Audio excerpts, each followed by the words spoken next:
Жетісу облысында биыл 9 спорт кешені пайдалануға беріледі. Соның біреуі Текелі қаласында салынып жатыр. Аталған нысанда 200-ге жуық жасөспірім бокс, күрес және командалық спорт түрлерімен шұғылданатын болады. Текелік жасөспірімдер маусым айынан бастап жаңа спорт кешенінде жаттығады. 2 жыл бұрын басталған құрылыс аяқталуға жақын. Мердігер мекеме өкілі күн жылынғанда жұмыс қарқынын арттырамыз деп отыр. 24 адам істеп отыр жұмыс. Оның ішінде электриктер бар, сантехниктер бар, лифтчиктер бар, гипсокартонщиктер бар. Витраж салынбай отопление берілмеген кезде кішкене адамдар кіргізбей жатырмыз. Қазір витраж салып отопление берген кезде адамдар қосамыз.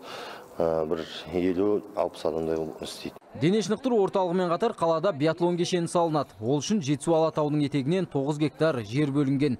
Бұдан бөлек арнайы мектеп ашу жоспарланып отыр. Онда қысқы спорт түрлеріне басымдық беріледі. Кенже қалған саланы дамыту облыс орталығында да қолға алынды. Биыл мұз айдыны ашылды. Сол мұз айдынында керлік, шорт-трек, хоккейна шайба. Сол үш түрінен жаңағы бүгінгі бөлімше аштық.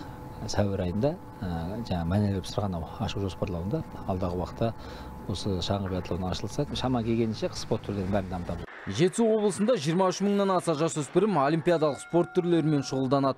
Олардың санын арттыру үшін өңірде биыл 9 спорт кешені салынып, ел игілігіне беріледі. Шыңғыс Қалиден, Қуаныш Түргенбаев, 24 KZ, Жетісу облысынан.